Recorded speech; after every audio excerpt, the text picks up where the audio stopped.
Part of the St. Louis Sports Hall of Fame is the Metro Legends Award. Greg Marisek, President of the Hall of Fame, has the introduction of the Metro Legends Award. And it's going to be Jack Jones.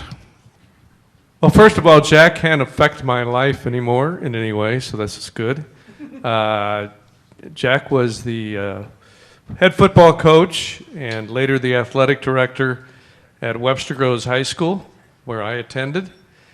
And Jack just created many great traditions there. He also, we can acknowledge one thing, he's the only guy to ever cancel a Turkey Day game. But I guess we had to bring that up. But Jack had a tremendous career, and I know Tom Ackerman knows all about that because Tom studies well. And he's going to tell the stories. My only stories really go back to my days, 67 to 71, and I didn't play football. Look at me. But I played basketball and baseball and had a great time at being a statesman at Webster Groves, and Jack Jones was symbolic of that. He, the most unique thing he did, how many football coaches do you know won 2 state swimming championships as a coach? Not many. I can't think of any, but he did that too. He was a fixture at Webster, and today we're going to bless him with putting us into the Hall of Fame as a Metro legend. So, Tom? Please welcome Metro Legend Award winner, Jack Jones.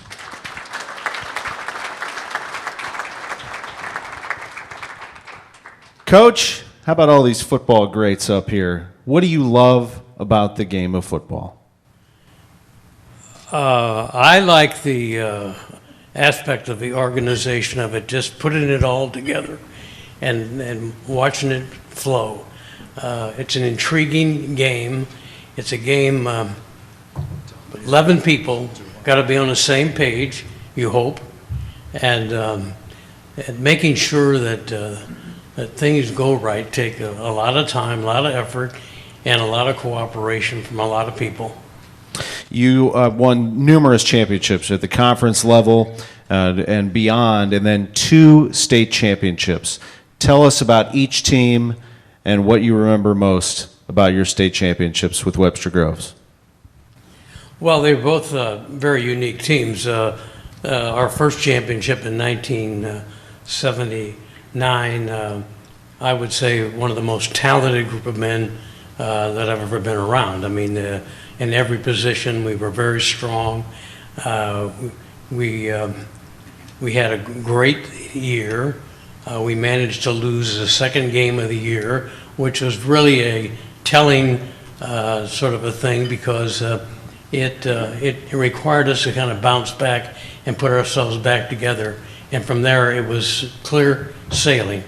In 1988, we won the state championship with what I would say was not the most talented team, but the most inspiring team we've ever had.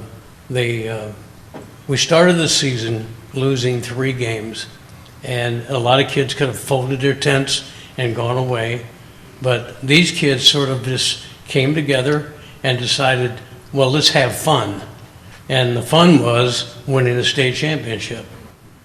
The incredible picture of the Turkey Day game of Webster Groves and Kirkwood, if you haven't been, I would like you to explain to people what it means to the community and perhaps paint the picture of what it looks like from the sidelines and what it meant to you and the players.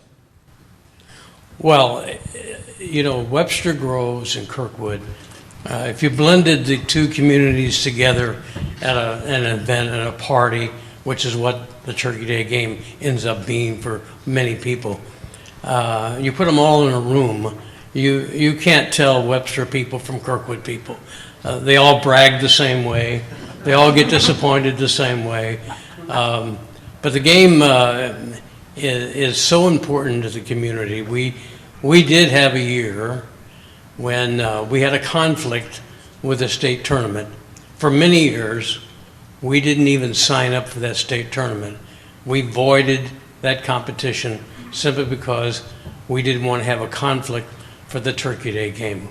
that was so important in the community. But in 1979, we had a group of youngsters who eventually won the state championship, and that final game was played at Old Bush Stadium on a Saturday night, and we won. We played Jefferson City. We ran the score up. We beat them 7-6, and but that was a Saturday before Thanksgiving, so we were able to play the Thanksgiving Day game, and there was no conflict.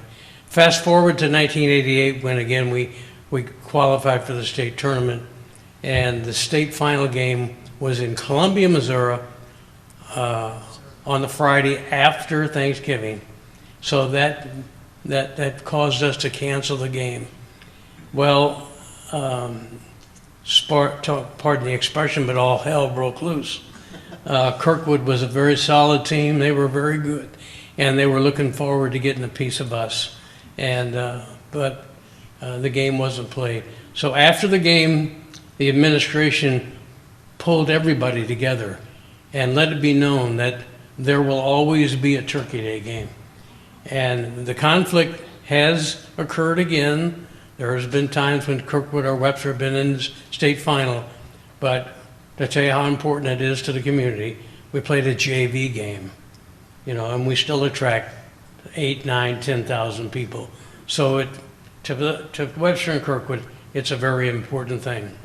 Greg mentioned your 2 state championships in swimming. You were a terrific athlete before that as a track star and a football player. But also I wanted to ask about your experience as a teacher and a guidance counselor and how that translated to football for you, because after all, coaching is teaching, isn't it? Yeah, it is. It's all teaching. It's they're all important. And I would always say to people, that I hope my effort in a classroom or as a guidance counselor are as equal to what I do after school. In fact, I had an occasion, my 5th year at Webster Groves, the administration approached me and wanted me to become a guidance counselor. And I said, I'm agreed with that. And they said, well, but we don't think you should be coaching, because you got to be available to kids after school. And I said, I'm sorry, but my day actually begins at 3 o'clock. I mean, I like teaching and I like being a counselor, but what I do after school is the most important thing I think I do. And I really believe that. I mean, the impact on me was very important. I'll just paraphrase a little bit. Sam Musial was once asked what his greatest accomplishment was as a baseball player.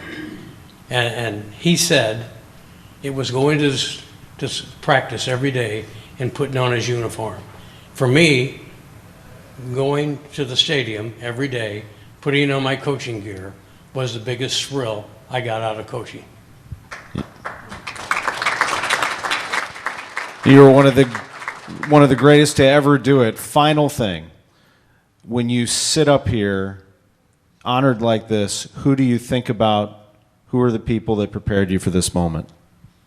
Well, I was very lucky. I mean, I was coached at both the high school and a college level by men, all of whom would be sitting here today being honored by some Hall of Fame.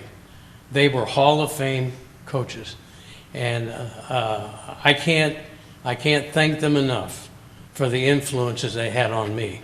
And of course, I have to say that there are about 2,000 young athletes who I have great admiration for what they went through and what they put up with me. They were just tremendous. I got a lot out of coaching those kids. The legendary Webster Groves football coach, Metro Legend Award winner, Jack Jones.